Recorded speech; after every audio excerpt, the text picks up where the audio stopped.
Gemerlap malam dan percikan kembang api Yas Marina jadi saksi lahirnya juara dunia baru di balap Formula One.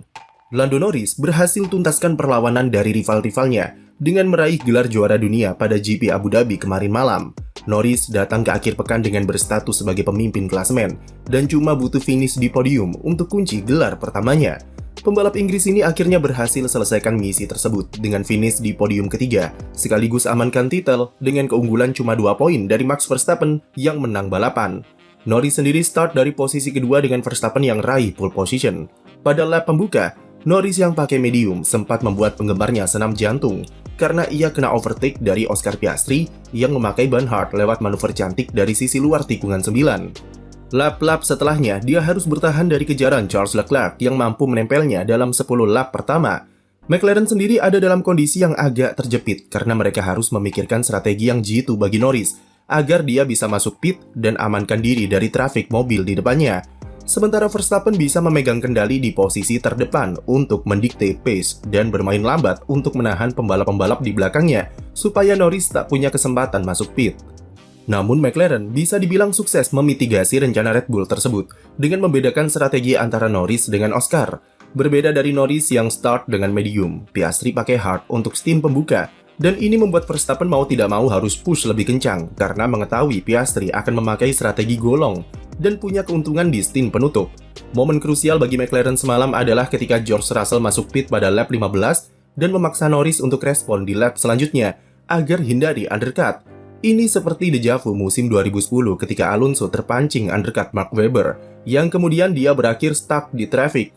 Bedanya di kondisi Norris, pembalap di depannya belum masuk pit plus zaman sekarang sudah ada komponen DRS.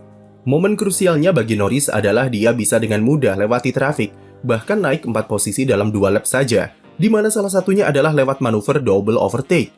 Selain itu, dia juga bisa dengan cepat menyalip Yuki Tsunoda yang sempat ditugaskan untuk menahan laju Norris sebagai bagian dari taktik seperti yang pernah dilakukan Sergio Perez kepada Lewis Hamilton pada 2021. Namun kali ini, Tsunoda gagal berikan perlawanan dan bisa disalip lewat manuver nekat dari Norris di lulusan sebelum tikungan 6. Tetapi Tsunoda setidaknya bisa sedikit buat McLaren ketar-ketir, karena berkat manuver bertahannya, Norris harus menyalipnya dari sisi luar trek, dan keempat rodanya sudah lewat garis putih.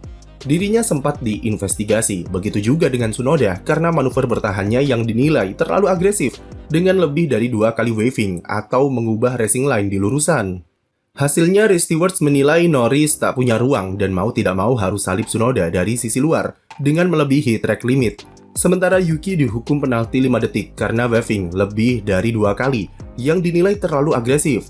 Penalti ke Yuki agak kontroversial mengingat sebelumnya belum pernah ada penalti langsung ke manuver bertahan seperti ini dan biasanya hanya diberi black and white flag sebagai peringatan. Dan tiba-tiba kemarin ada 3 pembalap yang dihukum karena kesalahan yang sama, yaitu Tsunoda, Stroll, dan Berman. Terlepas dari momen tersebut, Norris bisa lolos dari Tsunoda dan ini sangat krusial dalam usahanya amankan podium ketiga. Setelah itu, praktis Lando bisa jaga jarak dengan Charles Leclerc di belakangnya dan sentuh garis finish untuk secara resmi dinobatkan sebagai juara dunia F1 musim 2025. Bukan tahun yang mudah, tapi ditutup dengan indah oleh Norris. Sejak awal musim, dia sebenarnya sudah dijagokan untuk jadi penantang gelar terkuat dengan MCL 39 yang sangat kompetitif. Namun dalam prakteknya, adaptasinya ke handling mobil yang berubah sedikit lambat dan menimbulkan banyak pertanyaan soal kesiapannya dalam menjadi penantang gelar. Masih gampang goyah seperti kesalahannya saat kualifikasi dan manuver di GP Kanada, belum lagi masih apes dengan gagal finish di GP Belanda. Namun dengan gap yang sempat melebar jadi 34 poin, dia tidak menyerah dan pelan-pelan memperbaiki mindset dan mengubah pendekatannya, serta mulai masa bodoh dengan cibiran netizen. Norris perlahan bisa mengejar dan menyalip rekan setimnya sendiri, dan meskipun dikejar-kejar pembalap anomali, dia tidak bergeming. Norris tuntaskan perlawanan di Yas Marina untuk mewujudkan impiannya jadi juara dunia F1 di musim 2025. Bagi McLaren, selain jadi gelar pembalap pertama semenjak 2008, mereka akhirnya berhasil kawinkan gelar konstruktor musim ini bersama Lando Norris, yang jadi pertama kalinya sejak musim 1998. Apresiasi tinggi juga harus diberikan kepada Max Verstappen yang mampu mengejar defisit yang sebelumnya mencapai 104 poin, menjadi 2 poin saja pada balapan penutup. Determinasi pantang menyerah dari Verstappen dan Red Bull merupakan juru selamat bagi penggemar F1 secara general, karena menjadikan 2025 sebagai salah satu musim terseru dalam satu dekade terakhir.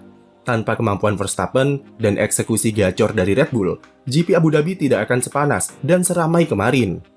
10 balapan beruntun raih podium sejak jeda musim panas, dan 6 diantaranya adalah kemenangan, sudah menunjukkan seberapa gilanya Verstappen musim ini. Meskipun gagal remontada, pembalap Belanda tersebut mengakui kekalahannya dari Norris dengan lapang dada. Ia tidak sedih dan tidak menyesal dengan bagaimana musim 2025 berjalan. Sebaliknya, Verstappen mengaku bangga dengan perjuangan Red Bull yang mampu mengejar defisit poin sebesar itu untuk pertahankan perlawanan sampai balapan terakhir.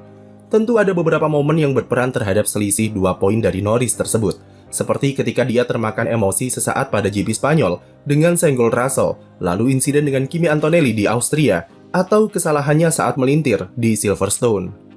Namun yang terjadi, biarlah terjadi, dan Verstappen secara terbuka mengakui kalau Norris memang layak menjadi juara dunia. Ini artinya Verstappen harus melepas nomor 1 dari mobilnya, dan akan kembali ke identitas lamanya yaitu nomor 33, atau mungkin dia jadi ganti ke nomor 69 musim depan. Sementara Oscar Piastri dipastikan akhiri musim di peringkat ketiga klasemen, dengan gap 13 poin dari Norris. Melihat ekspresinya, Piastri tidak sedih, tapi tidak juga senang. Dia lebih terlihat lega kalau musim 2025 sudah selesai terlepas dari apapun hasilnya. Melihat ini masih musim ketiganya di F1 dan bisa bersaing menjadi kandidat juara dunia, serta bahkan sempat mendominasi di puncak klasemen, jelas potensinya di masa depan sangatlah besar.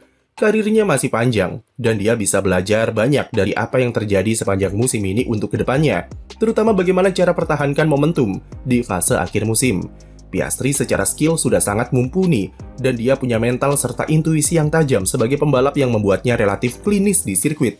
Tapi hanya butuh sekali kesalahan saja untuk membuatnya termakan ke dalam rentetan negatif yang mempengaruhi momentumnya di fase akhir musim.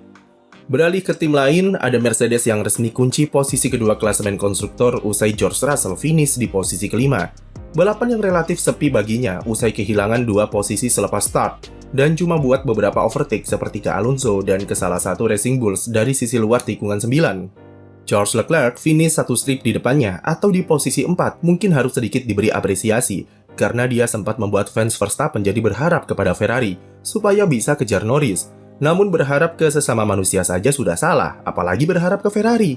Setidaknya Leclerc tampilkan balapan yang jauh lebih bagus di Abu Dhabi ketimbang 3 race sebelumnya, meskipun itu tidak ubah apa-apa di klasemen. Lewis Hamilton, yang dalam 4 kualifikasi beruntun gugur di sesi Q1 dan start dari posisi 16 di Abu Dhabi, mampu selesaikan race penutup musim ini di posisi 8. Jika kalian adalah tifosi, maka berbahagialah, karena kemarin adalah terakhir kalinya Leclerc serta Hamilton balapan dengan mobil SF25. Walaupun 2026 masih belum jelas, setidaknya momen F1 libur sampai bulan Maret bisa dimanfaatkan tifosi untuk healing sebelum disuapi harapan lagi tahun depan. Aston Martin cukup ganas di race semalam, dengan Fernando Alonso bawa pulang 8 poin dari finish di posisi 6, serta Lance Stroll membantu tambahan 1 poin dari urutan 10. Itu membuat Aston memastikan diri amankan diri dari kejaran tim Haas untuk selesaikan musim di tempat ke-7 konstruktor. Haas sendiri sudah tampil maksimal, di mana Esteban Ocon tampil impresif dengan start dari posisi 8 dan finish di posisi ke-7. Ocon sempat turun ke posisi 16 usai pit stop pertama, dan harus salib banyak pembalap untuk kembali ke zona poin. Salah satunya, dia sempat berduel saling balas overtake dengan Lewis Hamilton, dan mampu finish di depan pembalap Ferrari tersebut. Sayangnya Oli Berman yang habiskan mayoritas balapan di posisi 9 harus turun terlempar keluar top 10 karena penalti 5 detik. Posisi 9 akhirnya diisi oleh Nico Hülkenberg sebagai persembahan terakhirnya untuk tim Sauber yang resmi tutup buku petualangannya di F1 sebelum berganti menjadi Audi musim depan. Jadi apa momen favorit kalian di balapan semalam? Tulis di komentar, dan jangan lupa beri like dan subscribe untuk konten F1 lainnya.